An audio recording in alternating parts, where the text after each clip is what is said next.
Today's video is brought to you by Hex Gaming. Let me ask you a question. Do you need that competitive edge in that first-person shooter, third-person shooter? Are you just getting straight clapped by the competition? Or how about that raid in that console MMO? Do you need something to give you some ease for your next cooldown, make your rotation a little bit simpler? Need some customizable buttons? Or do you just want a flashy controller? Visit Hex Gaming today and use promo code TNEC127 to get 5% off anything you order in the Hex Gaming store. That's hexgaming.com. Use promo code TNEC127 at checkout to get yourself a discount. Enjoy the video, guys.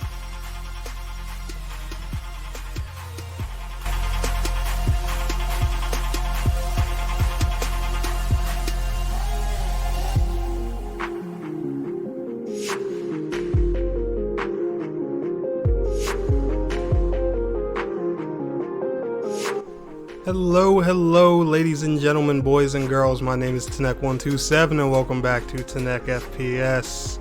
And in today's video, man, I got one that I'm hype about.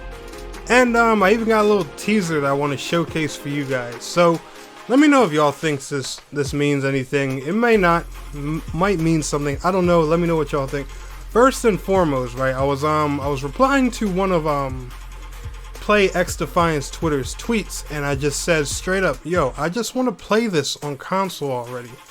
And the man himself, Mark Rubin, the lead director of this whole game, decided to retweet my one post. Now, could that mean they're teasing, that a console test is on the horizon, that, the console test maybe next? Who knows? I did get into the PC test, but unfortunately there's an NDA, meaning we can't talk about the game, and man, there's so much I want to say. So much. And I can't even tell you guys whether I liked it or not. It's killing me, man. But let me know what you guys think. Do you think him retweeting my tweet means anything? Let me know how y'all feeling about it down in the comments below. But in today's video, I actually got some news for you guys. We got a small developer update for Tom Clancy's Xdefiant. Now, I'm going to be real with you. This game ain't launching in 2021. Most likely, it'll be sometime later in 2022. And I would say, be realistic and keep your mind aimed at anywhere between spring and fall of 2022. I don't even think it'll be early 2022. They said what we played on PC a month or so ago was pre-alpha, and they still have a long way to go. So I would say probably the middle of next year or later at the earliest for this game. But needless to say, I can't wait for it. Now, when it comes to these free-to-play games, they get announced. You get to do tests here and there, and then you're chilling, and there's months of silence. That's the typical trend with these free-to-play games. It's always that. But you want to know what's next. And Mark's given us that, and that's why I have to applaud this guy, man. Say what you want about COD Ghost and Infinite Warfare. I was one of those rare people that, really enjoyed both of those games. So if Mark, by some miracle, you're watching this video, shout out to you for those, man. Those were two underrated Call of Duties. But let's go ahead and talk about their dev letter that Mark specifically left for us on the official Ubisoft Xdefiant website today. It goes, "Hi all. Last month we wrapped up our first closed test, and on behalf of myself and the entire Xdefiant team, I want to thank everyone who participated and gave us invaluable feedback for the game's eventual launch. I want to be clear that this was indeed an early pre-alpha version of the game. We were looking to test infrastructure, various online systems, and aspects of our gameplay. There is still a lot of work to be done, and we'll take the time that we need to process all of the data and be ready for the next test. I also want to say that I am extremely happy with the positivity and great constructive feedback we saw in our closed test forums. It was really great to see." So let's talk about how the test went.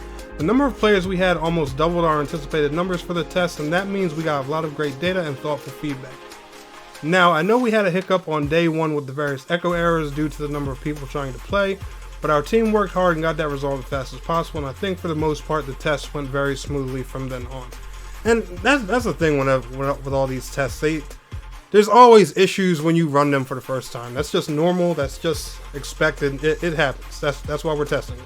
But continuing on, we also addressed some various bugs and exploits that the community brought to our attention. One of those exploits gave us an opportunity to test our emergency patching procedures.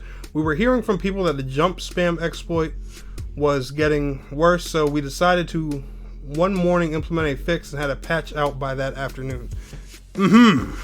Rogue Company, yeah. These guys handled an exploit within a couple hours. Take notes. Again, this was possible because of the great feedback from players and the hard work of the community, QA, and our dev team. So yeah, that is one thing, I guess since he's talking about publicly here, is jump spamming was a really ridiculous thing when we got to play the alpha. People were just, taking advantage of that to dodge bullets and stuff like that. But they fixed it within a few hours. That was the quickest piece of negative feedback come out of a game that I ever saw addressed in my life. So if them jumping on, community feedback is one thing that you're concerned about with this game, don't be. Because I will say, even though it's NDA, I will give them this. When it came to the stuff that we needed fixed in that alpha, they were on it. And they were replying to everything. The community managers and people he's got, working on this, they're serious. They are on point. I got to give them credit. So now that we are pouring through the feedback and the data that we collected, I want to recognize a number of topics that were brought up. As I've said before, we want to be open and transparent about everything in the game.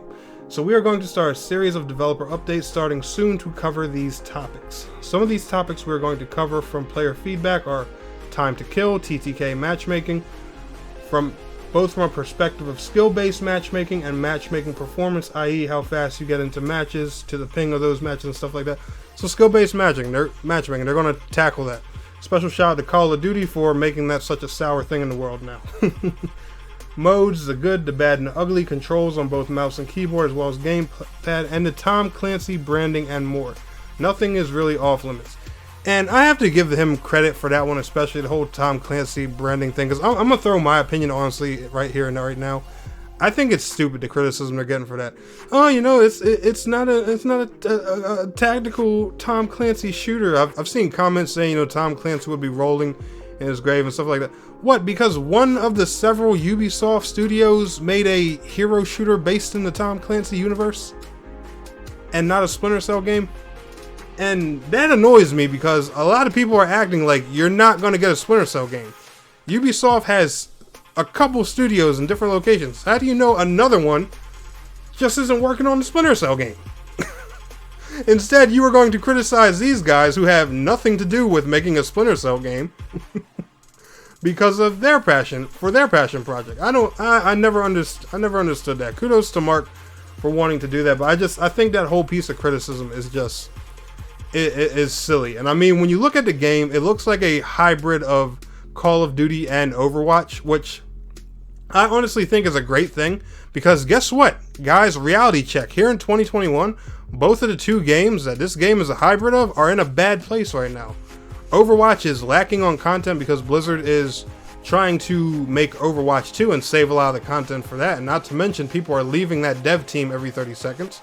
Warzone is filled with hackers, and I'm sorry, World War II is just not the Call of Duty game that people have been asking for, or Call of Duty Vanguard, sorry. So why would you not want a studio that's making a game based off of other games and actually seems like they're going to do it right? I mean, I don't know. Me personally, I love hero and arena shooters, so maybe I'm just a fanboy for this thing. This is me being a fanboy, but hey, I don't get the logic and the criticism behind this game. I'm not saying the game's perfect or anything, but I just think a lot of its hate is really unjustified. But he also goes to say, I want to conclude by saying that I and the team are extremely grateful and excited about the community we are building around this game. You have been amazing since the announcement, and we hope to build on this first test and the positivity that we received from our players. We can't wait to let more of you in to try the game and the future of the development continues. As I have said, we have a ways to go before launch, but keep an eye out for more content and tests in the upcoming months. And again, thank you all so much, Mark Rubin. Man, I'm excited for this, guys, and the amount of transparency he's given, especially just wanting to address the Tom Clancy branding thing alone, that just shows you the kind of passion, heart, and care this dev team has. So I mean, even if you're someone who's hating on this game and you still just don't see it, at least when these dev vlogs come in, I encourage you to at least just hear them out, because to me personally, even as somebody who just doesn't care about that topic specifically, I think that means a lot. then the fact that he's addressing, you know, just means a ton more. But anyway, let me know how you guys are feeling. Are y'all still excited about Xdefiant? Let me know down in the comments below, and I will see y'all in the next video. Peace out. Have a good one.